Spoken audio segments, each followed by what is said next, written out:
leremos todo o primeiro capítulo de Ageu.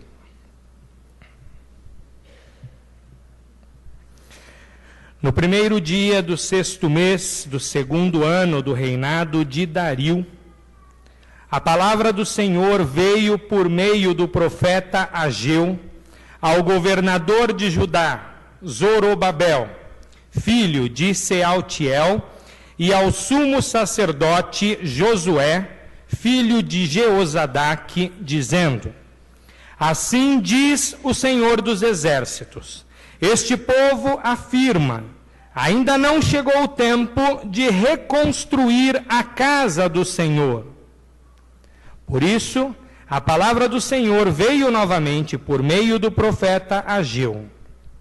Acaso é tempo de vocês morarem em casas de fino acabamento, enquanto a minha casa continua destruída? Agora, assim diz o Senhor dos Exércitos, vejam aonde os seus caminhos os levaram. Vocês têm plantado muito e colhido pouco. Vocês comem, mas não se fartam. Bebem, mas não se satisfazem. Vestem-se, mas não se aquecem. Aquele que recebe salário, recebe-o para colocá-lo numa bolsa furada. Assim diz o Senhor dos Exércitos, vejam aonde os seus caminhos os levaram. Subam o monte para trazer madeira, construam o templo para que eu me alegre e nele seja glorificado, diz o Senhor. Vocês esperavam muito, mas eis que veio pouco, e o que vocês trouxeram para casa eu dissipei com um sopro. E por que eu fiz? Pergunta o Senhor dos Exércitos. Por causa do meu templo, que ainda está destruído, enquanto cada um de vocês se ocupa com a sua própria casa. Por isso, por causa de vocês, o céu reteve o orvalho e a terra deixou de dar o seu fruto.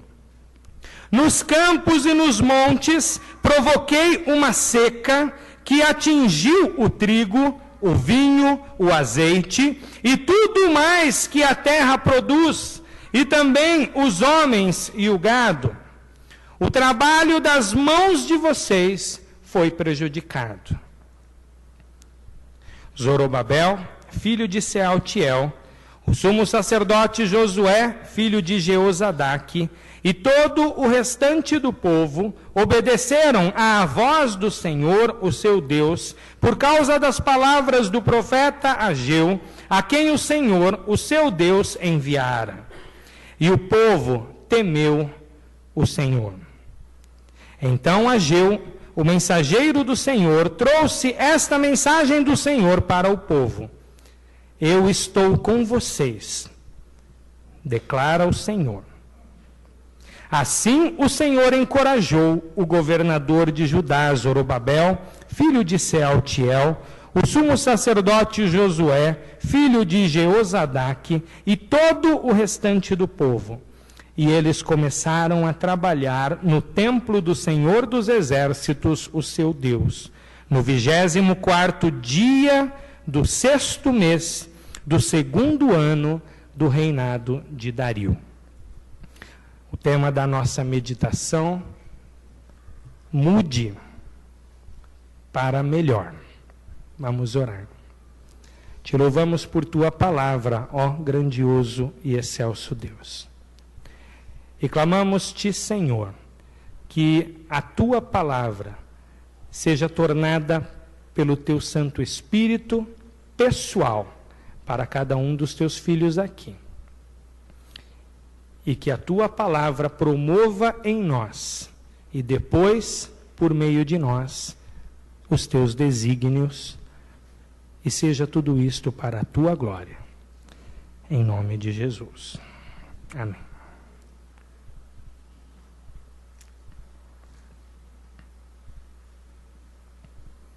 Ao ouvir a palavra de Deus, o povo de Israel, o restante, o pequeno remanescente do povo que conseguiu voltar do exílio em Babilônia, pelo decreto do rei Ciro, exílio este que permaneceu por 70 anos, e lá esteve por causa da sua infidelidade, por causa da idolatria, por causa da corrupção. Grande parte do povo fora dissipado, e cumpriu-se assim as palavras do profeta Isaías, que de toda aquela multidão restaria somente um pequeno remanescente. O nosso Deus é Deus soberano sobre a história. E todas as coisas que acontecem, não acontecem sem que a sua poderosa mão esteja no controle. Havia muito tempo, portanto, que o povo de Deus não dava ouvidos à voz de Deus. E por causa disso estava amargando grande sofrimento. E mesmo este povo, este pequeno remanescente, que retornou do exílio, que conseguiu conquistar a sua liberdade, estavam em grande aflição, oprimidos pela hostilidade dos povos vizinhos e também sofrendo de grande escassez material, como lemos aqui: vocês comem, mas não se fartam, plantam muito, mas comem pouco, vestem-se, mas não se aquece, e aquele que consegue receber o salário é dissipado rapidamente, como se houvesse colocado numa bolsa furada. As pessoas foram tomadas de pavor e de espanto ao ouvir a palavra do Senhor, porque elas não imaginavam que o motivo de suas vidas não avançarem, o motivo da vida não ir para frente, era a sua própria indiferença, era a consequência do descompasso dos seus caminhos com os caminhos do Senhor. Eles não haviam parado para refletir e talvez estivessem pensando que toda aquela aflição era pura e simplesmente obra do acaso. Foi necessário o homem de Deus, pela graça de Deus, por providência de Deus, revelar ao seu povo que o motivo, a razão de todo o seu sofrimento era porque viviam indiferentes, viviam em descompasso e, portanto, em desobediência à palavra de Deus, à vontade de Deus, porque preocupados em tocar as próprias vidas, perderam a capacidade de ouvir e de discernir a voz do Santo e do Soberano. É possível que, de alguma maneira, você esteja vivenciando uma situação parecida. A verdade, meus irmãos, que extraímos da palavra de Deus, desta porção da palavra de Deus, é que a palavra de Deus sempre nos desafia à mudança. É hora de mudar. Não se sintam incomodados com o Gabriel. A presença do Gabriel aqui é uma alegria. É muito especial para todos nós. O Gabriel é um menino muito especial e muito amado por todos nós. Então, deixem o Gabriel à vontade e olhem aqui para o pastor. A Bíblia, a palavra de Deus, sempre desafia a mudança. Por vezes eu ouço pessoas bem intencionadas afirmando: a mensagem de Jesus era uma mensagem de amor. É verdade. Mas antes disso, A mensagem de Jesus era uma mensagem de arrependimento. Se você folhear a sua Bíblia, nos 4 evangelhos, você verá que as primeiras mensagens de Jesus no seu ministério público terreno foi: chegou o reino de Deus, arrependam-se e creiam no Evangelho. Mudem os seus caminhos, mudem de direção. A vida de vocês precisa ser redirecionada.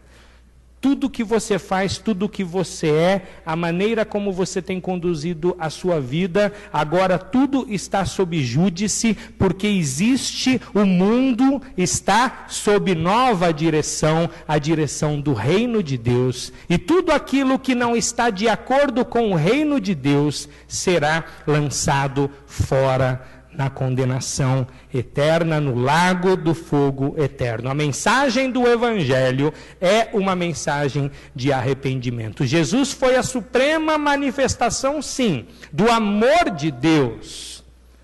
Mas o amor de Deus se manifesta para o ser humano, se manifesta para mim e para você, também como o ultimato de Deus para o homem. É hora de mudar. E toda mudança genuína, toda mudança para melhor, toda mudança que esteja de acordo com a palavra de Deus, ela depende de 2 atitudes basicamente. A primeira atitude, você precisa permitir que a voz de Deus te desperte.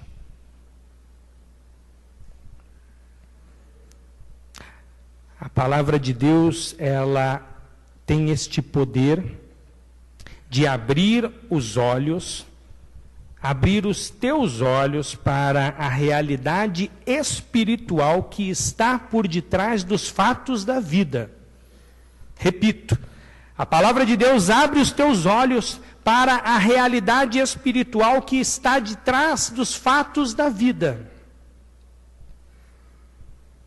As pessoas simplesmente acreditavam que a razão de terem plantado, mas não terem colhido, devia ser fruto de um acaso qualquer. A razão de não terem alimento suficiente, não terem roupa suficiente, não terem dinheiro suficiente, estarem debaixo da opressão de povos, de cidades vizinhas, era fruto do acaso. Preocupados com o próprio umbigo, perderam a percepção espiritual, perderam também o interesse pela palavra de Deus. E se a palavra de Deus é lâmpada para os pés e luz para o caminho, perder a percepção, se tornar mudo para a palavra de Deus, significa caminhar em densas trevas. Significa não olhar para as coisas como as coisas realmente são. Significa viver iludido com as propostas, as propagandas deste mundo de Satanás, que irão cada vez mais afastar você do Senhor. Diante de problemas da vida, a tendência é sempre achar que o problema está fora de nós. Nunca que o problema está em nós. Nunca, jamais, que o problema somos nós. Minha família está nesta condição porque minha esposa não entende. Porque os meus filhos não me obedecem. Porque o meu marido não se dedica o suficiente à vida no lar. Eu sofro perseguição no meu trabalho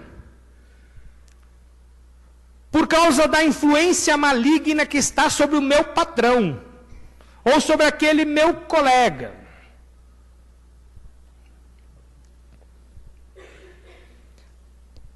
A tendência é sempre procurar o problema para fora, do lado de fora. Pode ser até que esteja, mas boa parte das vezes não está. E é por isso que Deus sempre nos exorta a endireitar as coisas.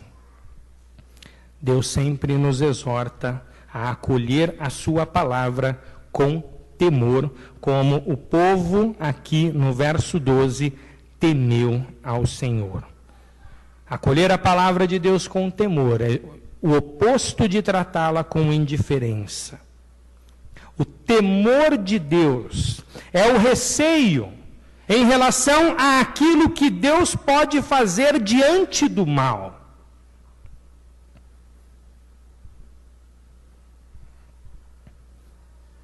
Quando crescemos no temor do Senhor, nos tornamos mais sábios, porque o temor do Senhor é o princípio da sabedoria. Quando crescemos no temor do Senhor, temos receio, medo e mesmo pavor de viver de uma maneira que desonra, que desagrada ao Senhor. Porque sabemos que Deus é santo e Deus é justo. E não há mal e nem pecado que ficará impune, que passará despercebido.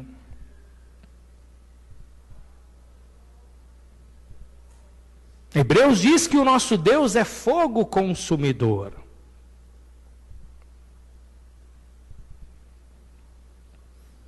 Eu já devo ter dito a vocês,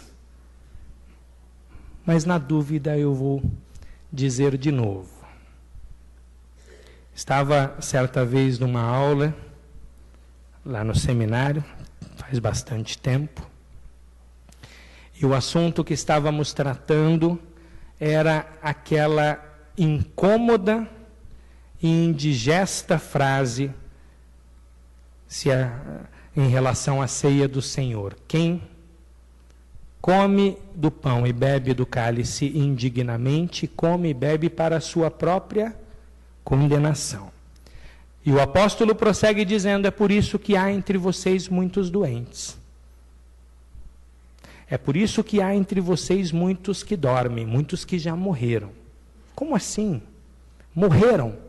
Foram disciplinados por Deus com a morte, porque tratavam as coisas sagradas, as coisas santas, o nome santo do Senhor, a palavra santa do Senhor, com indiferença, com descaso, de maneira irreverente. Nossa geração é uma geração tremendamente irreverente com as coisas de Deus. Ananias e Safira mentiram para o Pedro. E o Pedro, apóstolo enviado do Senhor, disse para eles que, na verdade, ao mentir para os apóstolos, eles mentiram para o Espírito Santo. E por conta disso, ao ouvirem isso, eles foram mortos. E aí estávamos refletindo essas coisas na sala. E um dos alunos disse: puxa, ainda bem que Deus não faz mais isso.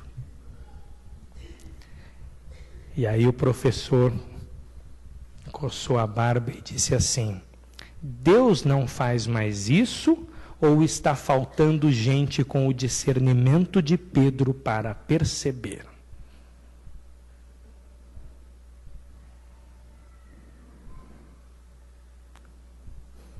O temor de Deus é o receio do que ele pode fazer diante do mal. E aquele que teme a Deus, este temor se reverte em ação. Ação que tem a ver com o arrependimento. Ação que tem a ver com ser despertado pela voz do Senhor. Ação que tem a ver com acolher a palavra do Senhor. Lá na PIB de Ermelino tinha uma senhora que frequentou a igreja há alguns meses, a Rosana. E todo culto a mulher chorava. Ela chegava, sentava, o culto começava, ela começava a chorar junto com o começo do culto. Só parava de chorar quando o culto terminava. Chorava, não sei de onde saía tanta lágrima. Frequentou a igreja por várias semanas, e em todas elas, chorava. E eu pensei comigo, que coração contrito. E fui visitar a Rosana. E chegando lá, anunciei pessoalmente o Evangelho para a Rosana. Falei da condição humana sem Deus. Disse para ela que o homem sem Deus está espiritualmente morto, que sua vida é desprovida de sentido e que a sua eternidade já está reservada no inferno. Disse para ela que a Bíblia diz que quem crer será salvo, mas quem não crer já está condenado, conforme as palavras de João, o evangelista. Mas quando a convidei para deixar a vida de pecado, para se arrepender dos seus pecados, crer em Cristo para a sua salvação, a Rosana se recusou. E continuou frequentando os cultos e chorando. Chorando. Até que um dia não apareceu mais. Um choro que não tem nenhum valor, nenhum significado espiritual. Diferente do apóstolo Paulo, cuja voz de Cristo o despertou. Paulo odiava os crentes, odiava a igreja, porque ele acreditava que o evangelho era uma mentira, e ele então entrou no projeto de destruir a igreja, de acabar com a igreja, porque considerava perniciosa a influência da igreja entre o povo de Israel. Como pode um homem que a própria Bíblia diz que está debaixo da maldição de Deus ser chamado de Messias de Cristo, de mediador entre Deus e os homens? Isso não é possível. Paulo, então, com a sua autoridade, vai até os chefes da sinagoga e pede uma autorização e consegue um salvo-conduto para ir de cidade em cidade, prendendo, quiçá matando os seguidores de Cristo. Mas quando estava a caminho de Damasco, ele ouviu uma voz. E ao ouvir esta voz, ele foi despertado e temeu, se arrependeu, e as escamas caíram de seus olhos, e tudo na vida de Paulo mudou. De arqui-inimigo da fé e da igreja, Paulo se tornou o maior cristão de todos os tempos. Permita que a voz de Deus te desperte. Avalie a tua circunstância. Avalie a tua condição de vida neste momento. E busque a voz do Senhor. O que Deus tem para dizer a você neste momento, na condição em que você se encontra. Vá à palavra de Deus e busque e permita, interiorize, seja por ela despertado, e você experimentará uma transformação sem precedentes na tua vida e na tua realidade. Em segundo lugar, a segunda mudança para melhor depende de você deixar o Todo-Poderoso guiar, conduzir você. Chama muita atenção o verso 15 que diz: no 24º dia do 6º mês do 2º ano do reinado de Dario, indo um pouquinho à frente, para trás, eles começaram a trabalhar. Deus tinha dito: não quero que vocês continuem construindo as casas bonitas de vocês. Quero que vocês construam o templo, o lugar de adoração, o lugar da manifestação da minha presença.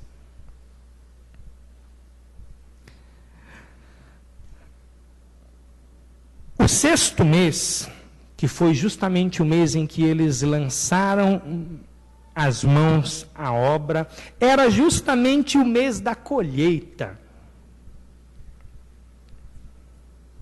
Pense como deveria ser. Alguns de vocês vieram do interior, alguns trabalharam no campo, viveram em pequenas cidades, pequenos vilarejos, e vocês sabem que essas pequenas cidades dependem demais da agricultura. É diferente das grandes cidades, que também dependem da agricultura. Mas nós temos outros recursos por causa de sermos industrializados. Agora você imagina viver numa época e num lugar que, se você não planta, você não come. Se você não tem uma terra para plantar, você se tornará um indigente. E o povo havia plantado e esperado pacientemente, também não havia os recursos que nós temos hoje. Demora 20 dias para um frango sair da casca e chegar na tua mesa. É um negócio extraordinário. Você tinha que plantar, você tinha que regar, esperar pacientemente até a época da colheita. E quando chegou o mês da colheita, o Senhor disse: vão construir o templo.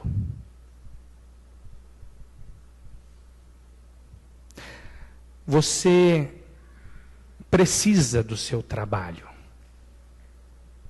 mas você só depende de Deus.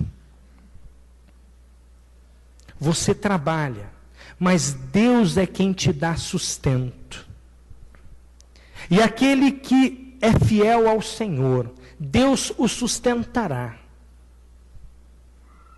Em todas as circunstâncias, com meios e sem meios. Aquele que prioriza o Senhor, aquele que busca o Senhor, aquele que está comprometido com o Senhor, Deus sustentará. Agora, falar é muito mais fácil do que viver. Deus nos testa para mostrar onde está o nosso coração. Ele já sabe, mas Ele nos testa para que a gente mesmo saiba. Ele nos testa para que venha à tona a nossa fidelidade ou a nossa hipocrisia. Não, jamais para nos envergonhar, mas para nos restaurar. O Senhor é o Deus da restauração.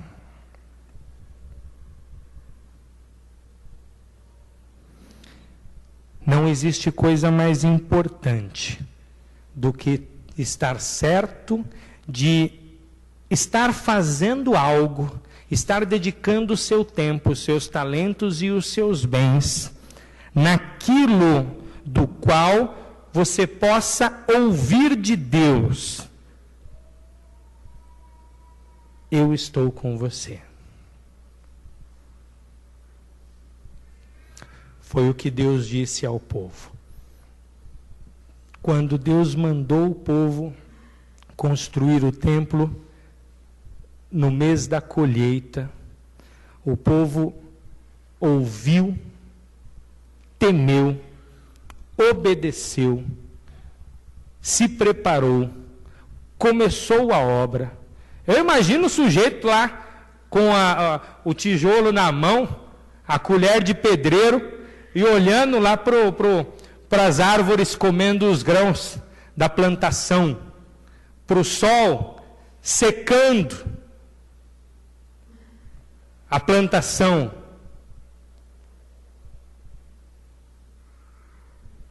Para as frutas e os grãos, os cereais, que já estavam passando do tempo.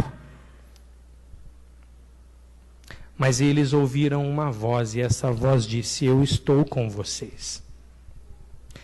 Lembre que vocês estavam dedicados àquilo e me ignoraram. E toda a dedicação, todo o trabalho de vocês foi inútil. Seja guiado pelo Todo-Poderoso e lance a tua vida a fazer aquilo do qual você possa ouvir: eu estou contigo.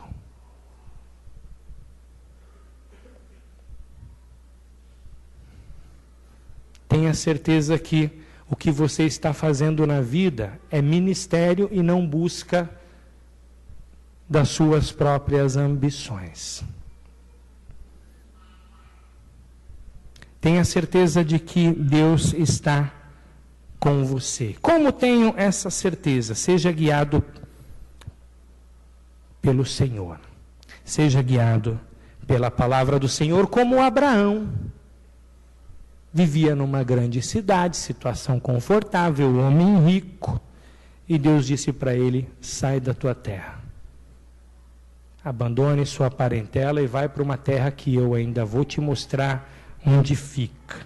Porque eu vou fazer de você uma grande nação. Eu vou abençoar a tua descendência. O sujeito tinha 100 anos. Esposa com 90. Não tinha tido filho até ali. Vou abençoar a tua descendência. Como assim? Abençoar minha descendência? Como assim deixar tudo a minha vida para ir? E ir para onde? Como assim? Vou ficar sabendo quando chegar lá. Abraão foi e se tornou o pai da fé. Se tornou a raiz de onde brotou o tronco, de onde veio o fruto, que é Cristo Jesus, por meio de quem temos a salvação. Nós somos descendência de Abraão.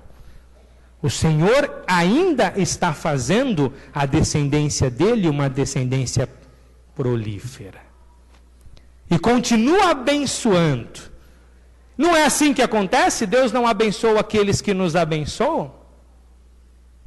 Deus não disciplina aqueles que nos amaldiçoam? Conhece alguém que fez mal para você e que está bem? Conhece alguém que fez o bem para você e não foi abençoado? Tem nada a ver com você, promessa que Deus fez para Abraão, e você se tornou pela fé descendente dele. Ele nem está aqui entre nós, mas o Senhor continua sendo fiel, porque Ele mesmo disse: eu vou abençoar até 1000 gerações daqueles que me honram, daqueles que me obedecem. Por isso, você pode estar vivendo uma situação parecida com a situação do povo lá na época do profeta Ageu. Uma vida que simplesmente não vai para frente, não decola. Mas você também pode estar vivendo, desfrutando de uma prosperidade. mas não de uma prosperidade segundo Deus, uma prosperidade segundo o mundo, e esta prosperidade segundo o mundo, mais cedo ou mais tarde, trará consequências desastrosas.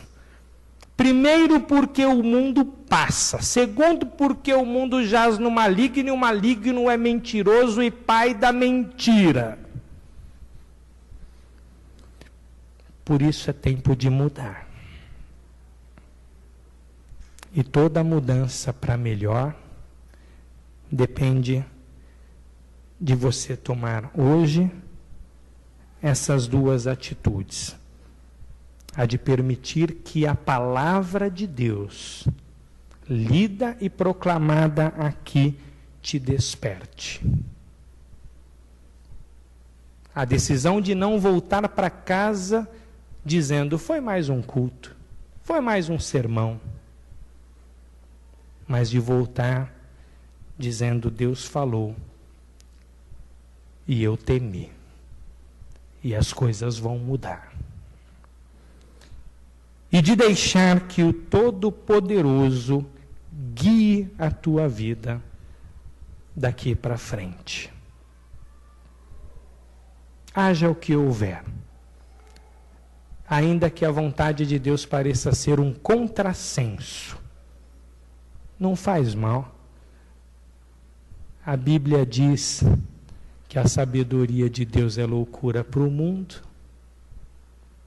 mas também que a fraqueza de Deus é mais forte do que a força do homem. Por isso não se intimide, creia, obedeça ao Senhor, ouça a sua voz, seja desperto por ela e seja guiado pela mão do Todo-Poderoso para onde Ele quer te conduzir. E ao nome dEle toda a glória. E a você as suas mais ricas bênçãos. Que Deus te abençoe. Que Deus nos conduza na vontade do Senhor e no caminho do Senhor sempre. Vamos terminar esse culto cantando. O grupo de louvor vem aqui. Vamos adorar ao Senhor.